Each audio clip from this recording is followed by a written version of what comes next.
What is going on, guys? It is Wrestlelamia here, back with some more news. It's been said that March goes in like a lion and out like a lamb, but this March is still roaring as the wrestling world continues going while much of the entertainment world is locked down.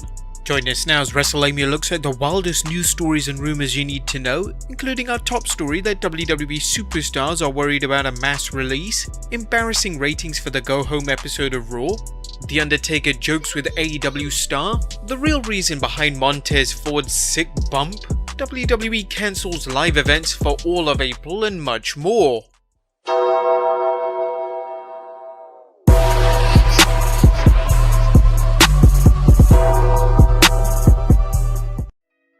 Be sure to subscribe and hit that notification bell for daily wrestling videos, but let's waste no further time and get straight into our top story as WWE superstars are worried about a mass release.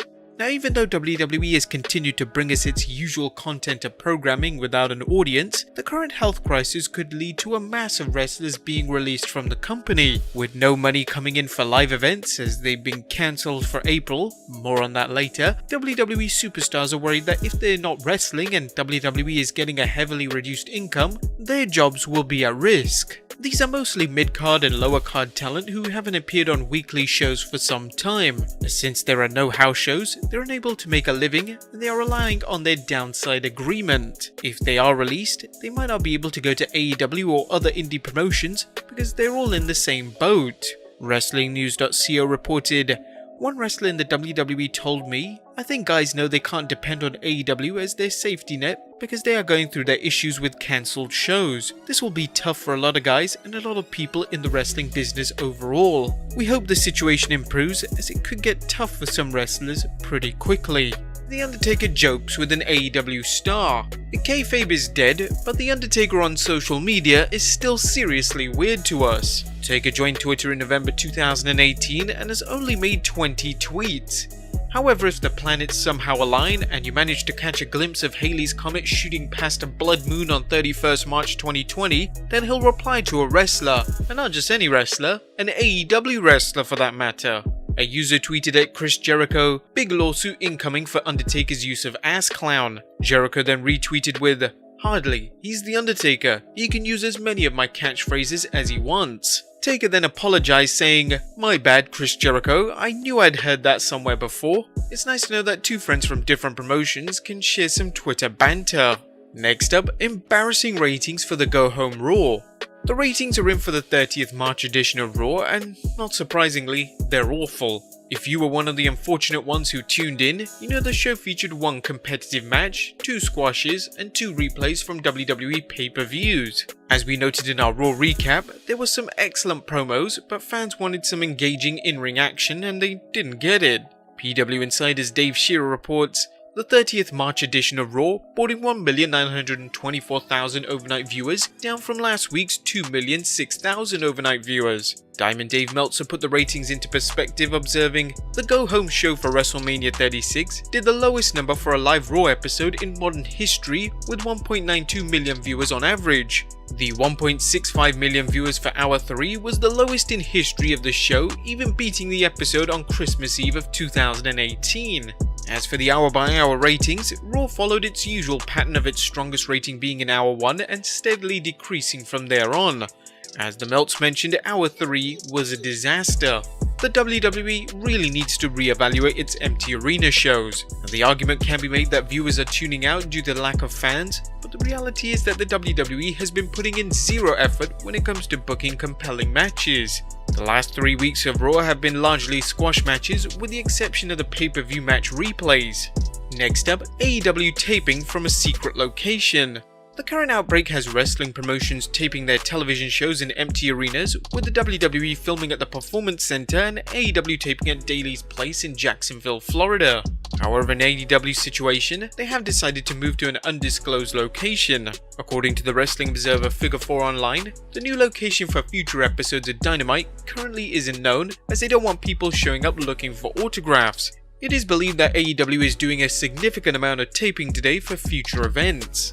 WWE fans likely remember whenever the WWE runs an injury angle, the announcers would state that the injured superstar had been taken to an undisclosed medical facility, the reason being the promotion doesn't want fans swarming the local hospital where a television taping is taking place.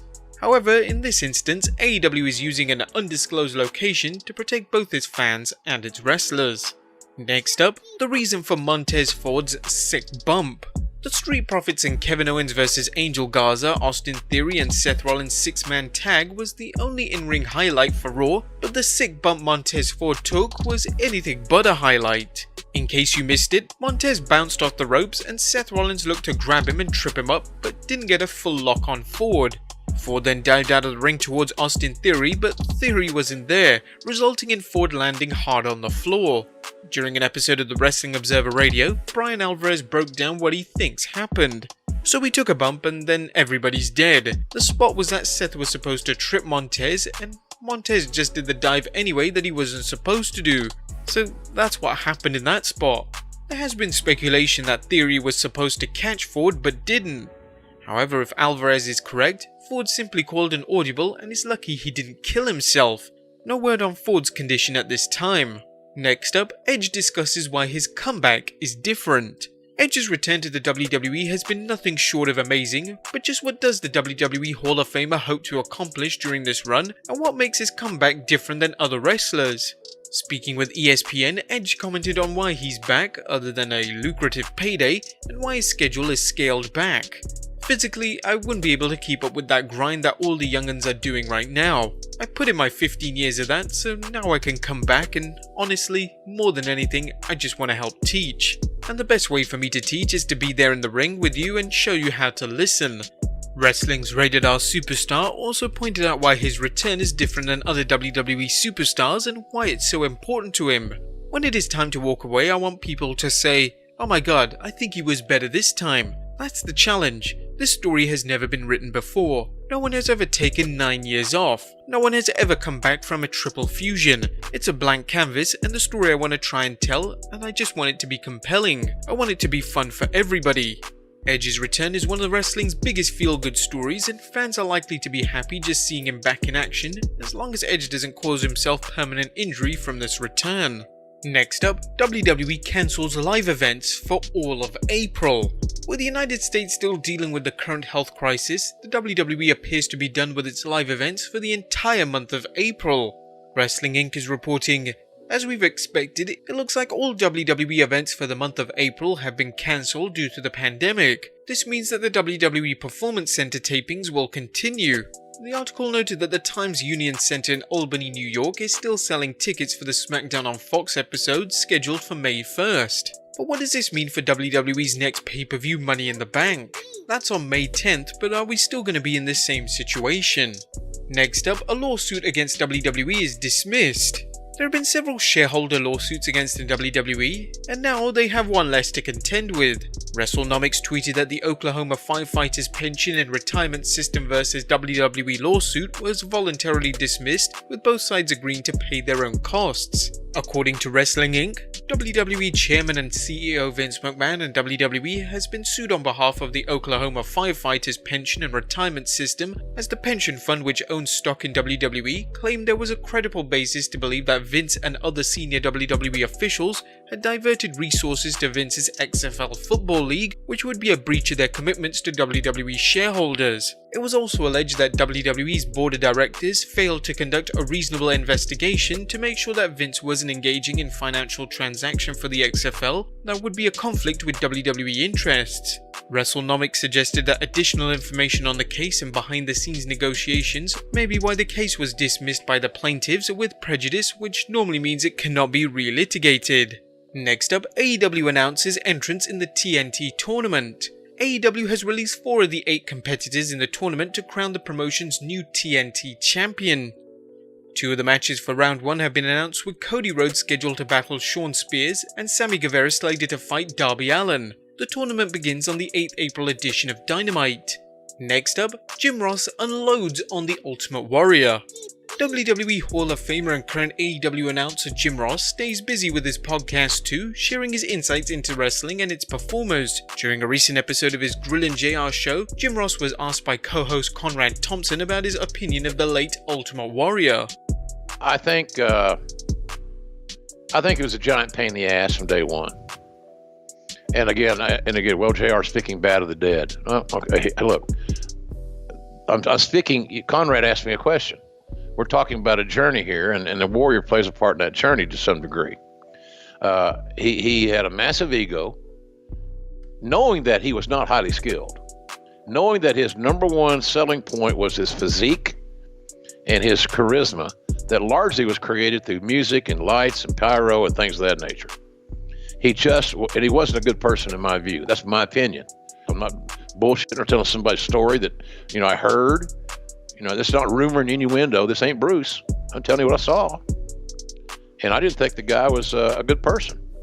So, but he always seemed to be at the center of controversy, which is not always good. And he was always centered to be seemingly looking for that easy payday. And so I didn't have a lot of respect for the Ultimate Warrior, to be honest with you. Ross isn't alone in his sentiments towards the Warrior. We could say more on the subject, but our Behind the Titantron episode on the subject has been blocked forever. Next up, FITE TV airing WrestleMania 36. Add FITE TV to the outlets offering WrestleMania 36 on pay-per-view. As we noted in our rumors video, Fox Sports will offer WWE's WrestleMania pay-per-view this weekend via its apps and foxsports.com website. The WWE is clearly looking to make Mania available on as many platforms as possible in the hope it can recoup some of the losses it's expected due to lost ticket sales and merchandise sales from moving it to a fan-free venue. And finally, AEW looking for new trademarks. Last but not least, PW Insider is reporting that AEW has applied for 2 new trademarks, the first being All Elite Wrestling AEW Best Summer Ever, and the second being Death Triangle. Could AEW be looking to promote a summer-centric edition of Dynamite, or even a new pay-per-view? But there you have it guys, the latest wrestling news and rumours you need to know. Be sure to subscribe if you haven't already, follow us on Instagram and Twitter, and I'll see you next time with some more wrestling content. Shoot.